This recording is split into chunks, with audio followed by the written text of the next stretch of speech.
नमस्ते दोस्तों, स्वागत है आपका आपके अपने ही यूट्यूब चैनल स्टोरीज विद अभी पर। तो दोस्तों, आज हम एक मन का मंत्र वाली स्टोरी सुनने वाले हैं, जो कि गौतम बुद्ध जी के अनुसार एक लॉ ऑफ अट्रैक्शन स्टोरी है। तो चलिए शुरू करते हैं। अपने मन में जिस चीज़ का आप विचार करोगे वही चीज़ तुम्हें मिलना शुरू होगी। अगर पैसे के बारे में विचार करते हो तो आपके पास पैसा आना शुरू होगा। अगर आप अपने प्यार के बारे में विचार करोगे तो आपको आपका प्यार जल्द ही मिलेगा।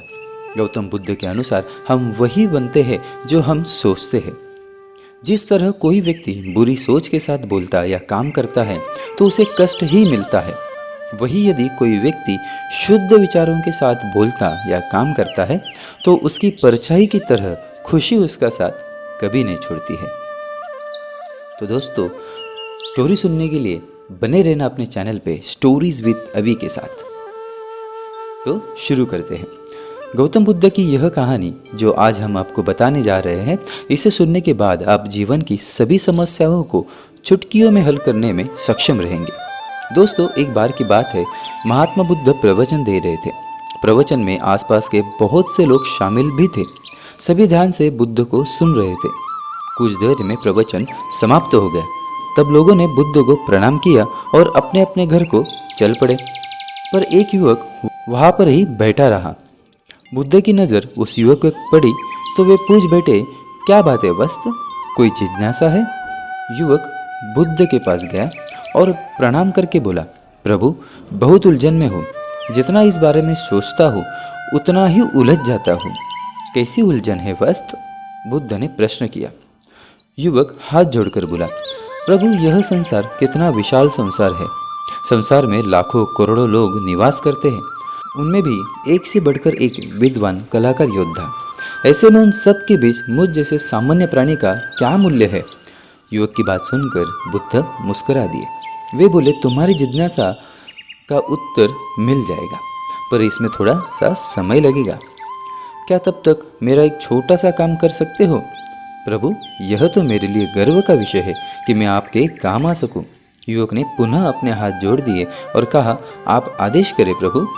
बुद्ध ने युवक को एक चमकीला पत्थर देते हुए कहा, तुम्हें इस पत्थर का मूल्य पता करना है, पर ध्यान रहे इसे बेचना नहीं है, सिर्फ इसका मूल्य पता करना है।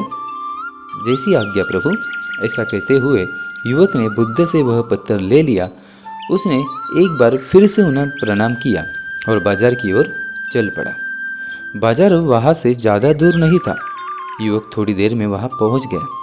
वह सुबह का समय था, इसलिए बाजार अभी ठीक से लगा नहीं था। वहाँ पर इक्का दुक्का दुकानदार ही थे। युवक ने जिज्ञासावश इधर उधर नज़र फेरी। उसे एक पेड़ के नीचे एक दुकानदार नजर आया।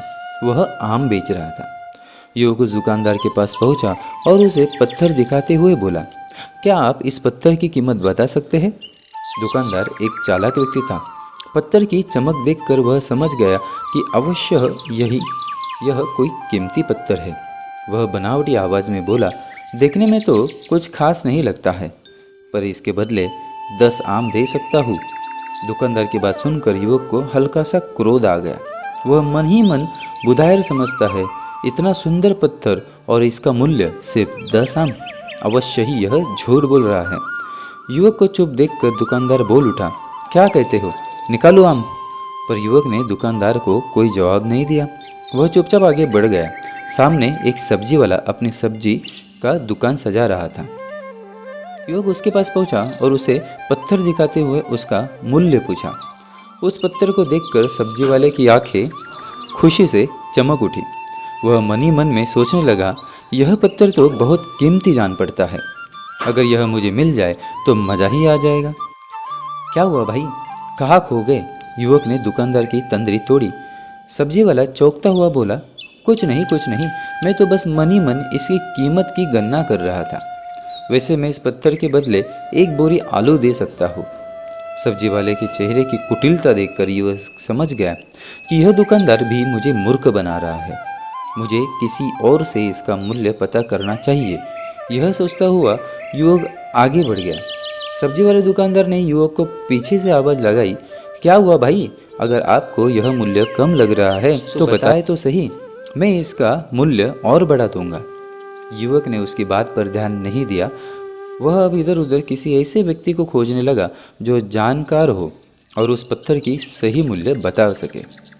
युवक को लग रहा था कि अवश्य ही यह कोई कीमती पत्थर है, शायद कोई जोहरी इसका सही मूल्य बता सके। यह सोचता हुआ युवक एक जोहरी की दुकान पर पहुंचा। जोहरी अपनी दुकान को अभी अभी खोल ही रहा था कि उसने युवक को आते हुए देखा और साथ ही साथ उसने युवक का हुलिया देखकर यह भी भाप लिया था कि यह कोई गरीब व्यक्ति है जो संभवतः कोई गहना बेचने आया होगा। जोहरी ने हाथ जोड़कर युवक को नमस्कार किया और मुस्कुराकर पूछा, बताए महोदय, मैं आपकी क्या सेवा कर सकता हूँ? युवक ने बुद्ध का दिया पत्थर अपनी हथेली पर रख दिया और बोला, इसका मूल्य पता करना था। पत्थर को देखते ही जोहरी उसे पहचान गया कि यह बेशकीमती रूबी पत्थर है जो किस्मत वाले को ही मिलता है। वह बोला, पत्थर मुझे दे दो और मुझसे 1 लाख रुपए ले लो। कहते हुए जोहरी ने पत्थर लेने के लिए अपना दाहिना हाथ बढ़ाया, पर तब तक युवक ने पत्थर को अपनी मुट्ठी में फिर से बंद कर लिया था। उसे पत्थर के मूल्य का अंदाजा हो गया था, इसलिए वह बुद्ध के पास जाने के लिए मुड़ गया। जोहरी ने उसे पीछे से आवाज़ लगाई, अरे रुको तो भाई, मैं इसके 50 लाख दे सकता हूँ। लेकिन युवक को वह पत्थर बेचना तो था नहीं, इसलिए वह रुका नहीं, दुकान के बाहर आ गया। पर जोहरी भी कम चालाक नहीं था। वह उस अनमोल पत्थर को किसी भी कीमत पर अपने हाथ से जाने नहीं देना चाहता था। वह दौड़कर उसके आगे आ गया और हाथ जोड़कर बोला, तुम यह पत्थर मुझे दे दो, मैं इसके बदले तुम्हें 1 करोड़ देने को तैयार हूँ। युवक को जोहरी की बातों में अब कोई रुचि नहीं रह गई थी। वह जल्द से जल्द बुद्ध के पास पहुंच जाना चाहता था, इसलिए ना तो वह रुका और ना ही उसने जोहरी की बात का कोई जवाब दिया। वह तेज तेज कदमों से बुद्ध के आश्रम की ओर चल पड़ा। जोहरी ने पीछे से आवाज़ लगाई, यह अत्यंत मूल्यवान पत्थर है, अनमोल है, तुम जितने पैसे कहोगे मैं उतने तुम्हें दे दूंगा। यह सुनकर वह युवक परेशान हो गया। उसे लगा कि कहीं पत्थर के लालच में ये जोहरी उसे पकड़कर जबरदस्ती ना करने लगे, इसके लिए वह तेजी से आश्रम की ओर दौड़ पड़ा। युवक जब बुद्ध जी के पास पहुंचा तो वह बुरी तरह से हाफ रहा था। उसे देखकर बुद्ध मुस्कुरा दिए, फिर भी उन्होंने अपने चेहरे से कुछ भी जाहिर नहीं होने दिया। वे बोले, क्या बात है वस्त, तुम कुछ डरे हुए से लग रहे हो। युवक ने बुद्ध को प्रणाम किया और सारी बात कह सुनाई थी। साथ ही उसने वह पत्थर भी उन्हें वापस कर दिया। बुद्ध बोले, आम वाले ने इसका मूल्य 10 आम बताया, आलू वाले ने 1 बोरी और जोहरी ने बताया कि यह अनमोल है। इस पत्थर के गुण जिसने जितने समझे उसने इसका मूल्य उसी हिसाब से लगाया। ऐसे ही यह जीवन है। प्रत्येक व्यक्ति खान से निकले हुए एक हीरे के समान है जिसे अभी तराशा नहीं गया है। जैसे जैसे समय की धार व्यक्ति को तराश की जाती है, व्यक्ति की कीमत बढ़ती जाती है। यह दुनिया व्यक्ति को जितना पहचान पाती है उससे उतनी ही महत्ता देती है। कहते हुए बुद्ध एक क्षण के लिए रुके, फिर बोले, किंतु आदमी और हीरे में अंतर यह है कि हीरे को कोई दूसरा तराश होता है और व्यक्ति को अपने आप को स्वयं ही तराशना पड़ता है। और जिस दिन तुम अपने आप को तराश लोगे तुम्हें भी तुम्हारा मूल्य बताने वाला कोई ना कोई जोहरी मिल ही जाएगा। गौतम बुद्ध उस लड़के को यह सीख देना चाहते थे कि जो इंसान अपने मन में खुद के बारे में विचार करता है, जैसा विचार करता है वह व्यक्ति उसके समान बन जाता है। किसी इंसान को अगर दुनिया की किसी भी चीज़ से सच्चे मन से लगाव हो तो वह इंसान उस चीज़ को प्राप्त कर लेता ही है। वही जो इंसान अपनी मनचाही चीज़ को प्राप्त करने में असमर्थ है, उस इंसान ने अपने मन में सच्चे भाव से उस चीज़ को चाहा ही नहीं होता है। वही दोस्तों, गौतम बुद्ध की इस प्रेरणादायक कहानी को आप अपने मित्रों के साथ शेयर जरूर कीजिए ताकि उन्हें भी गौतम बुद्ध के असल ज्ञान के बारे में पता चल सके।